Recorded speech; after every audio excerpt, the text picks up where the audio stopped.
Suspension കാലാവധി 6 മാസം പിന്നിട്ടതോടെയാണ് പിൻവലിച്ചത്. കഴിഞ്ഞ ദിവസം പോലീസ് ആസ്ഥാനത്ത് സുജിത് ദാസ് റിപ്പോർട്ട് ചെയ്തിരുന്നു. നിലവിൽ സുജിത് ദാസിന് പുതിയ പോസ്റ്റിംഗ് നൽകിയിട്ടില്ല. നടപടിയെ പരിഹസിച്ച് PV അൻവർ ഫേസ്ബുക്കിൽ ഒരു പുതിയ പോസ്റ്റും പങ്കുവച്ചിട്ടുണ്ട്. സുജിത് ദാസും MR അജിത് കുമാറും പരിശുദ്ധരാണ്. എല്ലാത്തിനും ഒറ്റ ഉത്തരം PV അൻവർ സ്വർണ്ണക്കടത്തുകാരനാണെന്ന് ആണ് അൻവർ ഫേസ്ബുക്കിൽ കുറിച്ചത്. അനന്തകൃഷ്ണൻ നമുക്കൊപ്പം വിവരങ്ങളുമായി ചേരുന്നുണ്ട്. അനന്തൻ, ADGPക്കെതിരെ ഏറ്റവും ഗുരുതരമായ ആരോപണം PV അൻവർ ആദ്യം ഉന്നയിച്ചത് ഈ ഫോൺ സംഭാഷണം പുറത്തുവിട്ടുകൊണ്ടായിരുന്നു. ഇതിനെതിരെ അന്വേഷണം നടക്കുന്നുണ്ട്. ആ അന്വേഷണം പൂർത്തിയായോ? ആ റിപ്പോർട്ടിന്റെ അടിസ്ഥാനത്തിലാണോ ഇപ്പോൾ ഈ നടപടി പിൻവലിച്ചത്?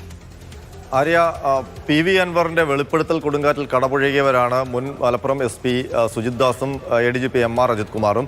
സുജിത് ദാസുമായുള്ള ശബ്ദരേഖയാണെന്ന് PV അൻവർ തന്റെ ആരോപണങ്ങൾക്ക് തെളിവായി പുറത്തുവിടുകയും ചെയ്തത്. അതിൽ സുജിത് ദാസ് തന്റെ ഔദ്യോഗിക ജീവിതത്തിൽ MLAക്ക് കീഴ്പ്പെട്ടു ജീവിച്ചുകൊള്ളാം എന്ന രീതിയിൽ സംസാരിക്കുന്ന ശബ്ദരേഖയൊക്കെ പുറത്തു വന്നിരുന്നു.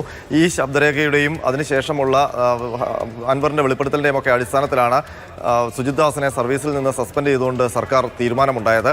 അതിപ്പോൾ 6 മാസം പിന്നിട്ടിരിക്കുന്നു. സ്വാഭാവികമായും 6 മാസം കഴിയുമ്പോൾ അതിൽ റിവ്യൂ വരും. അതിന്റെ അടിസ്ഥാനത്തിലാണ് സുജിത് ദാസിനെ സർവീസിൽ തിരിച്ച് കയറ്റാനുള്ള നടപടിയിലേക്ക് സർക്കാർ എത്തിയത്. സുജിത് ദാസ് വീണ്ടും സർവീസിൽ പ്രവേശിച്ചു. കഴിഞ്ഞ ദിവസം പോലീസ് ആസ്ഥാനത്ത് എത്തി റിപ്പോർട്ട് ചെയ്യുകയും ചെയ്തു. പക്ഷേ സുജിത് ദാസിന് പോസ്റ്റിംഗ് നൽകിയിട്ടില്ല. നിലവിൽ പോസ്റ്റിംഗ് നൽകുന്നത് വൈകും എന്നാണ് അറിയാൻ കഴിയുന്നത്. കാരണം SP തലത്തിലുള്ള എല്ലാ പോസ്റ്റുകളും ഇപ്പോൾ ഫില്ലാണ്. അതുകൊണ്ട് പുതിയ പോസ്റ്റ് വന്നാൽ മാത്രമേ സുജിത് ദാസിനെ നിയമിക്കാനുള്ള സാധ്യതയുള്ളൂ. ഏതായാലും അതിൽ കൗതുകകരമായ കാര്യം ഈ സുജിത് ദാസിനെ തിരികെ നിയമിച്ചുകൊണ്ടുള്ള ഒരു ഉത്തരവ് ആരുടെയും പക്കൽ എത്തിയിട്ടില്ല എന്നുള്ളതാണ്.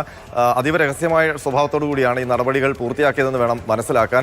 വളരെ ചുരുക്കം കോപ്പി മാത്രമേ സർക്കുലേറ്റ് ചെയ്തിട്ടുള്ളൂ എന്നാണ് നമുക്ക് മനസ്സിലാക്കാൻ കഴിയുന്നത്. ഏതായാലും സുജിത് ദാസ് ഇപ്പോൾ തിരികെ സർവീസിൽ പ്രവേശിച്ചിട്ടുണ്ട്. അതേസമയം അദ്ദേഹത്തിനെതിരെ SP ക്യാമ്പ് ഓഫീസിലെ മരമുറിയുമായി ബന്ധപ്പെട്ട സംഭവത്തിലടക്കമുള്ള അതുപോലെ തന്നെ PV അൻവർ ഉന്നയിച്ച ആരോപണ വെളിപ്പെടുത്തലിന്റെ അടിസ്ഥാനത്തിലുള്ള കാര്യങ്ങളിലും ഉള്ള അന്വേഷണം ഇപ്പോഴും തുടരുകയാണ്. ആ അന്വേഷണം പൂർത്തിയായിട്ടില്ല. പക്ഷേ അന്വേഷണം പൂർത്തിയായില്ലെങ്കിലും 6 മാസം കഴിയുമ്പോൾ നടപടി പിൻവലിച്ച് അച്ചടക്ക നടപടി പിൻവലിച്ച് സർവീസിൽ തിരികെ പ്രവേശിക്കുന്നതിന് മറ്റ് തടസ്സങ്ങളൊന്നുമില്ല.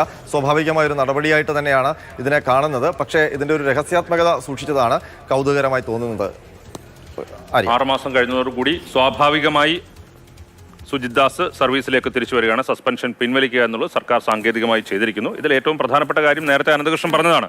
ഒരു MLAക്ക് ദാസനായി പ്രവർത്തിച്ചുകൊള്ളാം എന്ന് ഫോണിൽ സംസാരിച്ച ഒരാളാണ്. ഇപ്പോൾ പോസ്റ്റിംഗ് കിട്ടിയിട്ടില്ല. പോസ്റ്റിംഗ് കിട്ടിക്കഴിഞ്ഞാലും ഏത് പോസ്റ്റിൽ പ്രവർത്തിച്ചു കഴിഞ്ഞാലും ആൾ അത് തന്നെ ആയിരിക്കുമല്ലോ എന്നുള്ളതാണ് ഇതിനകത്ത് കൗതുകകരമായ കാര്യം.